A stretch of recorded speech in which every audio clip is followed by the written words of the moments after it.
नमस्कार दोस्तों, DD red के एक और एक्शन वीडियो में आप सभी का स्वागत है। मैं हूं आलोक। तो आज जो वीडियो लेकर आया हूं डेली स्वाग का वीडियो है और इसका टाइटल है I am very happy for Ayodhya Ram मंदिर बाय दानिश कनेरिया। जी हां, बिल्कुल, दानिश कनेरिया ने लगातार जो है इस बात की खुशी जाहिर की है कि भाई अयोध्या में राम मंदिर बना है। जाहिर सी बात है, दानिश कनेरिया एक हिंदू हैं, पाकिस्तानी हिंदू हैं। वो लगातार वहां पर हिंदुओं की आवाज़ उठाते रहे हैं, अपने साथ जो हुआ उसकी बातें की। तो जब राम मंदिर बना तो दानिश कनेरिया ने ट्विटर पर बहुत सारी बातें ट्वीट की। एक तस्वीर में वो दिख रहे थे कि भाई श्री राम का झंडा लेकर, भगवा झंडा लेकर वो लहरा रहे थे। जब मंदिर में प्राण प्रतिष्ठा हुई तो उसके भी उन्होंने ट्वीट किए, मेरे राम आ गए, और बहुत सारी चीज़ें की। जाहिर सी बात है, किसी भी हिंदू के लिए, वो चाहे दुनिया के किसी भी कोने में रहता हो, किसी भी देश में रहता हो, किसी भी इलाके में रहता हो, उसके लिए श्री राम का मंदिर बनना इस बहुत बड़ी बात, हम सारे हिंदुओं के लिए बहुत बड़ी बात है। और चूंकि ये साल 2 साल की लड़ाई नहीं थी, ये 500 साल की लड़ाई थी, तो ये लड़ाई हमने जीती है और ये कानूनी तरीके से, संवैधानिक तरीके से हमने इस चीज़ को हासिल किया है। तो ये बहुत बड़ी बात है। अब इस पर पाकिस्तान के लोग हैप्पी हैं कि नहीं हैं चलिए देखते हैं। क्या आप अयोध्या के बारे में जानते हैं? अयोध्या राम मंदिर बना है, इंडिया के अंदर बहुत बड़ा मंदिर बनाया गया है जिसके अंदर साइंस, टेक्नोलॉजी और उन्होंने अपने मज़हब को भी साथ लेके चल रहे हैं। तो इन सारी चीज़ों को कैसे देखते हैं आप? बेसिकली ये जो स्टेप उठाया गया है, ये हिंदुत्व का जो नज़रिया है उसी को आगे फलने फैलाने के लिए, उसी की बेसिस को मजबूत करने के लिए ये काम किया गया है। अच्छा, तो उससे 25 किलोमीटर दूर जो एक मस्जिद भी बनाई जा रही है, तो क्या हम ये कह सकते हैं कि वो इस्लाम का जो एजेंडा है, इस्लामाइजेशन का जो एजेंडा है, वो एजेंडा फैलाने के लिए वो मस्जिद बनाई जा रही है? क्या हम ये कहें तो ठीक होगा? बड़ी चिढ़ मचती है आप लोगों को हिंदुओं के मंदिर से और हिंदुत्व से, बड़ी चिढ़ मचती है। अच्छा, तो भैया ये बताइए कि यहां पर मेजोरिटी हिंदुओं की है, तो वो हिंदुत्व की बात नहीं करेंगे, वो इस्लाम की बात करें। तो जो इस्लाम को मानने वाले हैं वो इस्लाम की बात करते हैं, उनके लिए मस्जिद बन रही है। और जो हिंदुओं को, जो हिंदू हैं, वो जिनको मानते हैं, वो उनके लिए मंदिर बना। आपको क्यों मिर्ची लग रही है इसमें? आपके हिसाब से काम नहीं हो रहा है इसलिए आपको मिर्ची लग रही है। आप मेरे हिसाब से काम करेंगे, मेरे हिसाब से वो इस्लामाबाद का मंदिर बनवा दीजिए भाई, सुप्रीम कोर्ट का आदेश है, बनवा दीजिए आप लोग। नहीं, उस पर हम बात नहीं करेंगे, हम उस पर बात नहीं करेंगे, वो इस्लाम के खिलाफ बात हो जाएगी, क्योंकि हम यहां पे मेजोरिटी में हैं। वाह। अदरवाइज़ जो भी अब इसका नारा लगाया जाए कि ये साइंस, टेक्नोलॉजी या जो भी है, बेसिकली तो ये हिंदुत्व का नज़रिया है। जबकि इंडिया के अंदर जो इंडिया की रियासत की बेसिस बनी थी और पार्टीशन से पहले जो मुत्तहिदा हिंदुस्तान का नारा लगाया जाता था, तो वो भी इस वजह से लगाया जाता था कि इस इंडिया को मज़हब की बेस पर तकसीम नहीं होना चाहिए, बल्कि इसको एक सेकुलर स्टेट बनना चाहिए और जिसके अंदर मुसलमानों के भी हुकूक़ का बराबर तहफ़्फ़ुज़ किया जाए, जबकि हिंदुओं को और बाकी जो सिख हैं या बाकी जो अक़लियतें मौजूद हैं, उनका भी बराबर से उनका इस्तेहसाल करने के बजाय उनके हकूक़ की हिफाजत की जाए। तो भाई, भारत में न मस्जिद बनाने पर रोक है, न गुरुद्वारा बनाने पर रोक है, न चर्च बनाने पर रोक है, कोई किसी का विरोध नहीं करता। नई मस्जिदें बनती जा रही हैं, नई चर्चेस बनते हैं, नए गुरुद्वारे बनते हैं, कोई किसी को नहीं रोकता। लेकिन मंदिर बन गया तो बवाल हो गया, उस पर हिंदुत्व का एजेंडा हम चलाने लगे। ये कौन सा लॉजिक हो गया भाई? हिंदुत्व का एजेंडा तब होता है जब हम ना मस्जिद बनने देते, ना हम गुरुद्वारा बनने देते, ना हम चर्च बनने देते। भाई, हमारे देश में सारे लोगों को बराबर के राइट्स हैं और वो रिलीजन पर भी लागू होते हैं, तो सबको बराबर राइट्स हैं, कोई किसी को नहीं रोकता। लेकिन मैं आपको कट कर रहा हूँ उसके बारे में, सॉरी, कि जो वीडियो है मैं आपको पहले वो वीडियो दिखा दूं जो दानिश कनेरिया, देखिए अपनी विद फैमिली कितना ज़्यादा खुश चिल नज़र आ रहे हैं कि भाई वो ये इंडियन मीडिया ने ये वीडियो उठाई है। रामलला के आने की खुशी जितनी भारत में है, उतनी ही खुशी पाकिस्तान में मनाई जा रही है। अयोध्या के राम मंदिर में आज प्राण प्रतिष्ठा का कार्यक्रम पूरा हुआ। प्राण प्रतिष्ठा का जश्न देश के हर कोने के साथ साथ दुनिया के हर कोने में मनाया गया। ये जश्न सिर्फ भारत तक सीमित नहीं है, दुनिया भर के हिंदू इस पल की खुशी मना रहे हैं। पाकिस्तान के राम मंदिर में भी इस खास मौके का जश्न मनाया गया, जिसमें क्रिकेटर दानिश कनेरिया भी शामिल हुए। कनेरिया ने एक वीडियो शेयर किया है जिसे देखकर लगता है कि कराची भी राममय हो गया है। दानिश कनेरिया कैसे देखते हैं? जब आप मज़हब के नाम पर एक्सट्रीमिस्ट हो जाएं, चाहे वो इस्लाम का मज़हब हो या चाहे वो हिंदुज़म का मज़हब हो या कोई भी मज़हब हो, आपको जिस तरह पता है कि हर मज़हब जो है वो अखलाकियात का और इन चीज़ों का दर्स देता है और अपने जो भी स्टेट अगर बनाएं तो वो अपनी अक़लियतों की हिफाजत के लिए उसके अंदर पूरा सिस्टम मौजूद है। तो ये मुसलमानों के ख़िलाफ़ ज़्यादती की गई है इंडिया के अंदर।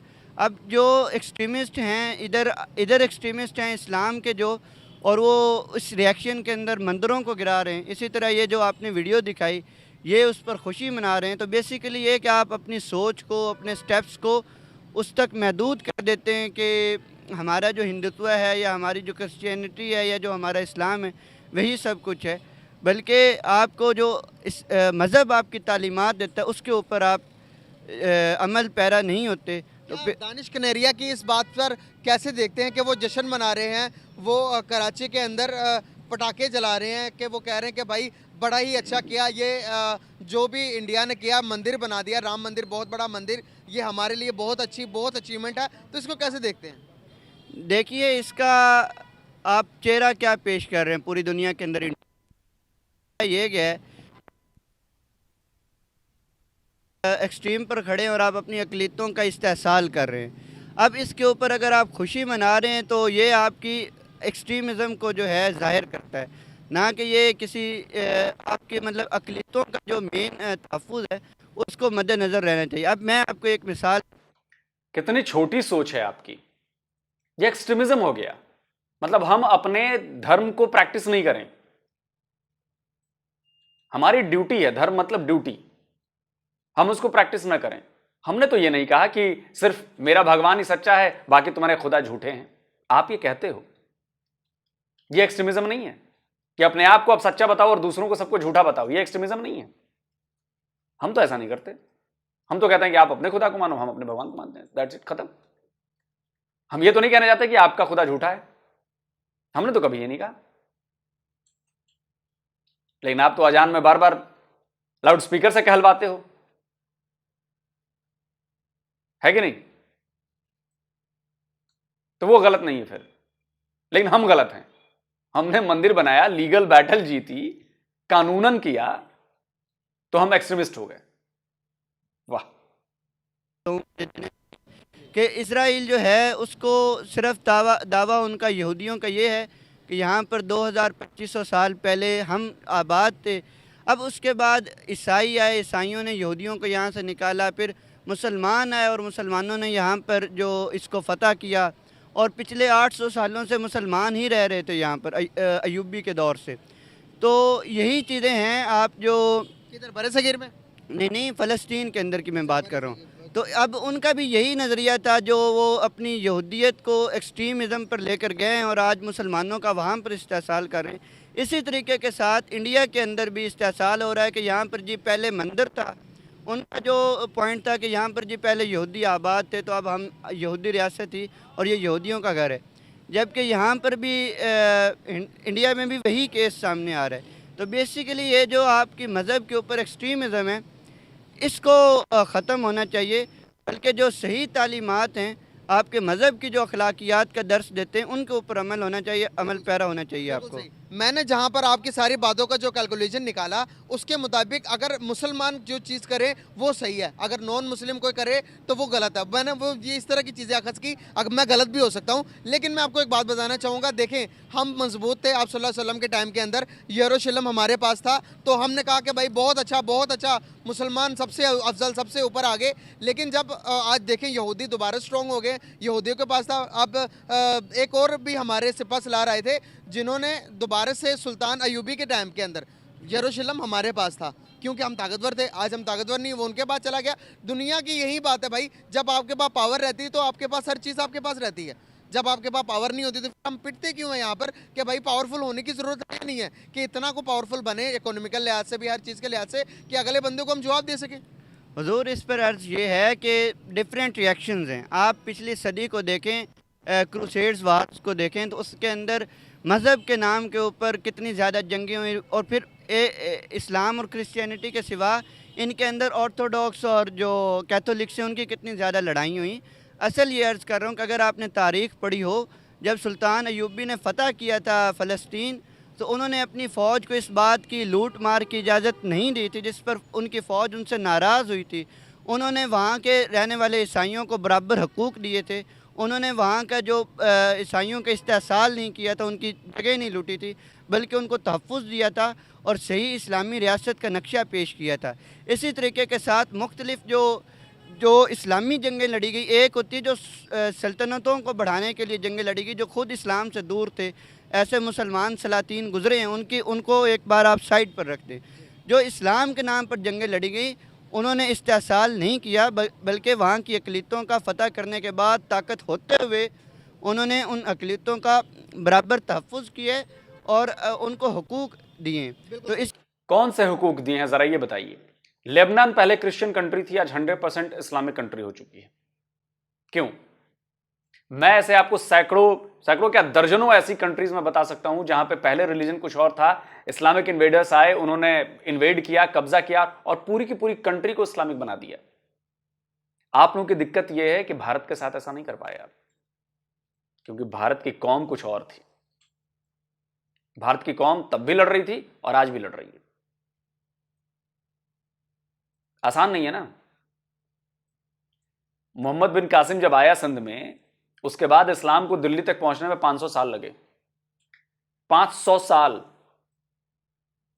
जाके पढ़िए तारीख, असली तारीख पढ़िए। क्यों लगे 500 साल? क्योंकि 500 सालों तक यहां के लोग, हिंदू राजा लड़ते रहे, समझे? इसलिए भारत इस्लामिक नहीं हुआ। मुगलों का राज होने के बाद भी इस्लामिक नहीं हुआ, क्यों? कर नहीं पाए, समझे? क्योंकि इधर शिवाजी महाराज थे, उधर महाराणा प्रताप थे, और भी कई कई राजा थे, सब लड़ते रहे। छत्रपति शिवाजी महाराज का राज देखा ना आपने? जाके कभी पढ़िए उनके बारे में, तब आपको बात समझ में आएगी। महाराणा प्रताप और बाकी लोग जंगल में रहना कबूल किया, कन्वर्ट नहीं हुए। और जिन्होंने डर के मारे कन्वर्ट हो गए, ठीक है, अब उनका क्या कर सकते हैं भाई, सबकी अपनी अपनी मर्जी है।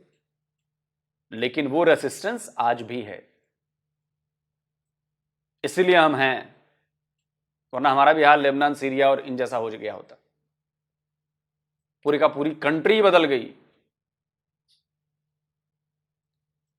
भी बहुत सारे हैं, उनके नामों की वजह से, उनके नाम तो मुस्लिम थे ना, तो कहीं ना कहीं उनको इस्लाम के साथ जोड़ा जाता है। नॉन मुस्लिम को ये तो नहीं पता कि भाई ये इसका नाम मुस्लिम है, वो समझते हैं कि मुसलमानों के यही तालीमात है जिसकी वजह से ये काम कर रहे हैं।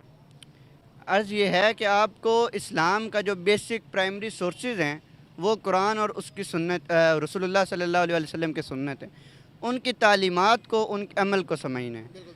आप सल्लल्लाहु अलैहि वसल्लम ने बग़ैर किसी तशद्दुद के, अदम तशद्दुद का नज़रिया अपनाते हुए, बग़ैर किसी बड़े खून खराबे से एक माशरे के अंदर एवोल्यूशन लेकर आए, बजाय कि रेवोल्यूशन जिस तरह करके हमारे फ्रेंच रेवोल्यूशन आई, ईरानियन रेवोल्यूशन, वो भी इस्लाम के नाम के ऊपर, लेकिन आपके सामने के कितना बड़ा अवाम का खून बहाया गया, आपके सामने के कितना ज़्यादा मतलब लहू लुहान किया गया है एक अपने नाम को लेकर, रेवोल्यूशन का नाम। लेकिन इस्लाम के नज़रिए को और इस्लाम की तालीमात को उसकी प्राइमरी सोर्सेज से समझने की कोशिश करें, ना कि तारीख़ी चीज़ों से समझने की कोशिश सही हो गया। अगर बाबर ने बाबरी मस्जिद को, वहाँ पर मंदिर को तोड़कर बाबरी मस्जिद बनाई थी, उसके प्रूफ्स अगर मिले हैं, तो उसको आप कैसे देखते, कैसे डिफाइन करेंगे? अगर वाकई में वहाँ पर मंदिर था, उसको तोड़कर मस्जिद बनाई गई थी, तो उसको जो सुप्रीम कोर्ट ने अभी जो ऑर्डर दिए हैं, क्या उसके अगेंस्ट है, या फिर उसकी हिमायत करेंगे कि भाई जो अगर जिसकी चीज़ थी उसी को दे देनी चाहिए, या आप कहेंगे कि भाई मुसलमानों के साथ जुल्म हुआ? नहीं, मैंने आपसे शुरू में अर्ज़ किया था कि अब कम से कम बाबर को यहाँ से गए हुए मतलब 500 साल हो चुके हैं, वो 1500 में यहाँ पर आया था, तो अब 500 साल से एक मस्जिद कायम है। अब इतनी नस्लें इसमें गुज़र चुकी हुई हैं और अब मुसलमान उसमें अपना इबादत करते हैं। अब उसको डिमोलिश करना, उसकी बजाय मंदिर बनाना, तो ये अक़लियतों के साथ सरासर ज़्यादती है। अच्छा, तो जब हम अक़लियत में थे, मतलब आप ताकतवर थे, तो हजारों साल पुराना हमारा मंदिर तोड़ दिया आपने। आप ही का लॉजिक ले रहा हूं। हजारों साल से वो मंदिर वहां पर था, वो आपने तोड़ दिया, उसकी कोई सुनवाई नहीं होगी। और हम तो तब से लड़ रहे हैं, हम तो 500 साल से, जब से वो वहां तोड़कर बाबरी मस्जिद बनाएगी, तब से हमारा एतराज है, तब से हम उसकी लड़ाई लड़ रहे हैं। लेकिन उन 500 सालों के लिए आप कह रहे हैं कि नहीं मस्जिद रहने दी जाती, और लेकिन उन हजारों सालों की बात नहीं कर रहे हैं जहां पर वो मंदिर था, उसको तोड़ा गया, तो उसकी बात नहीं होगी। ये डबल स्टैंडर्ड है। आपको समझ में नहीं आएगा तो आगे आने वाले वक्त में बहुत ज्यादा नुकसान उठाना पड़ सकता है आप लोगों को। याद रखिएगा, पूरी दुनिया भर में स्टैंडर्ड एक ही तय होगा, डबल स्टैंडर्ड नहीं हो सकता कि जो मेरे फायदे के हिसाब से चीज होगी वो फॉर्मूला मैं उस पर लागू कर दूंगा, लेकिन वो फॉर्मूला अगर दूसरे को फायदा पहुंचा रहा है तो उस पर वो फॉर्मूला लागू नहीं करने दूंगा। कि इंडिया एक सेकुलर रियासत है, उसको ये बिल्कुल भी नहीं करना चाहिए था। उसको चाहिए था कि वो अक़लियतों की हिफाजत करे। अगर ऐसा हुआ भी है तारीख के अंदर तो उसको यूँ होना चाहिए था कि अब इसको आगे प्रैक्टिस किया जाना चाहिए था। अवाम का ये बिल्कुल भी नहीं था कि यहाँ पर अब मंदिर बनाया है। ये अब मैं आपसे एक सवाल पूछता हूं, वीडियो मेरा देखें तो आप जवाब दे दीजिएगा। आज मैं बहुत पावरफुल हो जाऊं और मैं जाके काबा को तोड़ दूं और वहां पर बहुत बड़ा मंदिर बना दूं, बहुत बड़ा मंदिर बना दूं। मेरा पॉइंट समझिए, ये पॉइंट मैं इसलिए कह रहा हूं क्योंकि आप जो जिस तरह से जवाब दे रहे हैं ना उससे ये काउंटर कर रहा हूं मैं। लेकिन क्या उससे वो मेरी जगह हो जाएगी? और 500 साल बाद भी क्या मुसलमान इस बात के लिए राजी हो जाएंगे कि नहीं नहीं अब चूंकि 500 साल से यहां पे पूजा हो रही है, यहां पर मंदिर है, तो चलो ये दे दो, अब इसको रहने दो, हम कुछ और कर लेते हैं? नहीं होगा ऐसा, ऐसा नहीं हो सकता। आप जवाब दीजिए, क्या आप ऐसा कर सकते हैं? आप मानेंगे? नहीं मानेंगे। वही चीज तो हम पर भी लागू होती है यार। जो चीज हजारों साल से वहां पर है, जो हमारी है, आप आके कर दिया, हम कैसे मान लें? क्यों मान लें? हां, हमने उसके लिए कानूनन लड़ाई लड़ी है, बाय लॉ गए हैं हम, तब जाकर वो चीज हमारे पास आई। सिर्फ और सिर्फ सियासी मकासद के लिए और अपनी सियासत को मजबूत करने के लिए ये किया गया, जो कि बिल्कुल गलत किया गया है। बिल्कुल सही हो गया यार। Very nice to talk. वालेकुम अस्सलाम। सर कैसे हैं आप? जी शुक्र अल्लाह। सर नाम आपका? इरफान अहमद। क्या करते हैं? मैं शेफ़ हूँ। अच्छा, ज़बरदस्त। सर आपको पता है कि इंडिया के अंदर एक बहुत बड़ा मंदिर बनाया गया है, अयोध्या राम मंदिर, उसके बारे में क्या इन्फॉर्मेशन है आपको थोड़ी बहुत? हाँ जी, इन्होंने बाबरी मस्जिद को गिरा के जो बनाया है, तो है तो ये गलत, बहुत ज़्यादा गलत। आपको पता है हिंदू कौम कभी मुसलमानों के साथ नहीं हो सकती। काफिर जो है ना कभी भी मुसलमानों के उसमें नहीं हो सकते। वो हमेशा यही चाहेंगे कि हम सिर्फ अपने हम हमारा सिर्फ हिंदुओं का राज हो, और ये मुसलमानों के साथ तासुब उनके अंदर बहुत है। उनके अंदर आपने देखा होगा उनके पंडित और उनके जो जितने सब हैं वो बहुत तासुब पसंद है। हम मुसलमानों ना मौलाना मौलवी तो है नहीं, आप मुसलमानों को तो हिंदुओं से बड़ा प्यार है ना? बहुत प्यार करते हैं आप। वो चीज हमारे यहाँ है, हम करके दिखाते हैं। यहाँ हिंदू मुसलमान एक होकर रहता है। हाँ थोड़े बहुत हैं इधर उधर, लेकिन तब भी हम एक साथ रहते हैं। आपके यहाँ तो बिल्कुल भी नहीं है, और आप ये बड़ी बड़ी बातें कर रहे हैं। तासुब पसंदी नहीं है। हम हर किसी को मजहबी आज़ादी देते हैं। हम इस तरह नहीं करते कि ये मंदिर बना है तो ये अब हिंदू है तो अगर पाकिस्तान में हिंदू है हम उनको तंग करें या कुछ ऐसे करें, ऐसे नहीं करते। उनको ईसाइयों के साथ भी इसी तरह है। सर तो कैसे देखते हैं कि उनके जो वहाँ पर जो उनके सुप्रीम कोर्ट है, सर उन्होंने रिसर्च टीम लगाई जिसके अंदर एक मुसलमान भी था। उन्होंने रिसर्च की, सर्च करके कहा कि नीचे मंदिर की जो मूर्तियाँ वो मिली और पिलर्स मिले हैं मंदिर के, तो इस वजह से उनकी सुप्रीम कोर्ट ने कहा कि प्रूफ मिल चुके हैं कि यहाँ पर पहले मंदिर था जिसको तोड़कर बाबर ने बाबरी मस्जिद बनवाई है, तो इसको दोबारा से उसी को दे दिया जाए जिसकी ज़मीन जिसकी वो ओरिजिनल में चीज़ है। अच्छा ये बात सुने, आप देखें जाहिर है वहाँ पे मेजॉरिटी किसकी है? हिंदुओं की। अब वो जो मर्जी कह सकते हैं, कुछ भी कह सकते हैं कि इस तरह करके वो मुसलमानों को जान के उनकी तजलील करते हैं। जान के उन्होंने तजलील करके बाबरी मस्जिद को गिरा के और अपना ये मंदिर बनाया, जानबूझ के बनाया उन्होंने। इस तरह एक आपको वीडियो दिखाना चाहूँगा। कुछ हिंदू हैं जो कि देखें किस तरह से उसको जश्न मना रहे हैं कि ये देखें ज़रा। रामलला के आने की खुशी जितनी भारत में है उतनी ही खुशी पाकिस्तान में भी खुशी बहुत ज़्यादा कह रहे हैं। मंदिर में आज प्राण प्रतिष्ठा का हमें कार्यक्रम, तो बहुत दुख है। प्राण प्रतिष्ठा का जश्न देश के हर कोने ये पता कौन है ये बंदा जो अभी में मनाया दिखाएंगे? गया। ये दानिश कनेरिया है जो कि एक्स क्रिकेटर है पाकिस्तान का। अच्छा। और ये खुशी मना रहे हैं मंदिर बनने की। हिंदुस्तान के अंदर जो बड़ा मंदिर बनाया है अयोध्या राम मंदिर, उसकी खुशी में देखे कितना जश्न मना रहे हैं। शामिल हुए। ये देखिए। कनेरिया ने एक वीडियो शेयर किया है जिसे देखकर लगता है कि कराची भी राममय हो गया है। दानिश कनेरिया ने अपने इंस्टाग्राम अकाउंट पर एक वीडियो शेयर किया जिसमें वो अपने परिवार और बाकी लोगों के साथ राम मंदिर का जश्न मनाते नजर आ रहे हैं। हाँ देखिए ये देख लें, मैंने आपसे कहा ना वो कितने तासुब पसंद है, लेकिन हम लोग ऐसे नहीं हैं। हमें करते हैं, करने दें, लेकिन वो असल बात ये है कि हमारे मुल्क में हम उनको कुछ नहीं कहेंगे, इसलिए कि ये हमारे मुल्क में है, इनको आज़ादी है। जैसे हम दूसरे मज़हबों को आज़ादी है, हमें भी आज़ादी है, हम अपने मुसलमान हैं, तो इनको भी आज़ादी दी हुई है। ठीक है, ये करें, लेकिन ये गलत है इनको करना। इनको बाबर ने कहा जाता है कि हिस्ट्री के अंदर मौजूद है कि हिंदुस्तान के अंदर 3 बड़े मंदिरों को गिराकर वहां पर मस्जिदें बनाने का रिकॉर्ड कायम किया था उन्होंने। तो अभी ये बाबरी मस्जिद भी कहा जाता है उनकी हिस्ट्री के मुताबिक कि बाबरी मस्जिद भी उसी एक मंदिर का हिस्सा थी जिसको बाबर ने गिराया। सर, अगर आप फैक्चुअली देखें, अगर हम इसमें से अपना एलिमेंट को हटाकर या हमारे मस्जिद को गिराकर कोई मंदिर बनाता तो क्या हम इसकी इजाजत देते? नहीं, बिल्कुल नहीं नहीं देते। नहीं। तो अगर देखें ना कहीं बात है कि उनका मंदिर गिराकर हमने मस्जिद बनाई, ये भी तो हमारा इस्लाम इजाजत नहीं ना देता। हाँ, ये भी नहीं देता, ये भी बात, अगर ऐसी बात, अगर ये सच हिस्ट्री में है, ऐसा है, तो ये भी बात गलत है। लेकिन इसका वो तो बाबर ने किया था, उसने गलत किया था कि इस तरह गिरा के नहीं करना चाहिए था। मसला ये है कि पूरी सच्चाई नहीं बताई जाती हमें आधी सच्चाई बताई जाती है, हमें अगेंस्ट किया जाता है इंडिया के। अगर इंडिया के अगेंस्ट हमारी मीडिया बताती है, हमारे पॉलिटिशियन भी बताते हैं, तो नफरतें फैल देगी ना, पीस तो कायम होगा नहीं। जब तक हम सुलह नहीं करेंगे तो हमारे बड़े बड़े इदारे चलते रहेंगे। बस हाँ, सुलह तो जाहिर है करनी तो चाहिए, लेकिन आपको पता है बस हमारी हुकूमतें मेरे ख्याल में ये नहीं चाहती कि हम लोग आते कि ये हम आपस में एक इत्तेफाक हो। क्योंकि पहले जब हिंदुस्तान में पाकिस्तान नहीं बना था, जब इकट्ठे रहते थे, उस वक्त तो बहुत इत्तेफाक था। वो अलग बात है कि जब वो कायद आज़म का हुआ, उन्होंने पेश किया, पाकिस्तान बनाने का किया, तो वही सिख जो एक दूसरे के वो मुसलमानों के पाकिस्तानी जो पाकिस्तान में आए, उनके बड़े हम दोस्त थे, उन्होंने उन्हीं को मारना शुरू कर दिया। तो इन्होंने सिखों ने तो वो असल में हिंदुओं के कहने पे हिंदुओं ने भड़काया उनको कि आप इनको इस तरह करें, इनको मारें, ये पाकिस्तान अलग करें, इस तरह अलग करके हमें इस तरह कर देंगे, तो इस वजह से किया। तो सिख भाइयों, सुन रहे हैं आप ये कि पाकिस्तानी आप लोगों के लिए क्या कह रहा है ये? सिख भाइयों, इस पाकिस्तानी को जवाब दीजिए कमेंट में, क्योंकि मैं बोलूंगा तो कुछ तगड़ा बोल दूंगा मैं। आप लोग जवाब दीजिए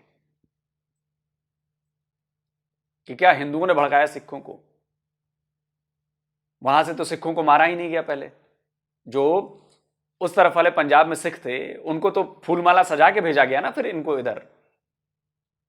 उधर से लाशें आई हैं ट्रेन भरी। इसलिए मैं कभी एक तरफा बात नहीं करता।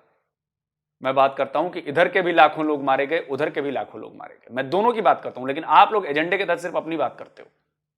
सारी गलती आप लोग सिखों पे, हमारे सिखों पे दे रहे हो आप लोग सारी गलती। सिखों की कोई गलती नहीं थी। सिख भाइयों, इन भाई तक जवाब पहुंचाना है।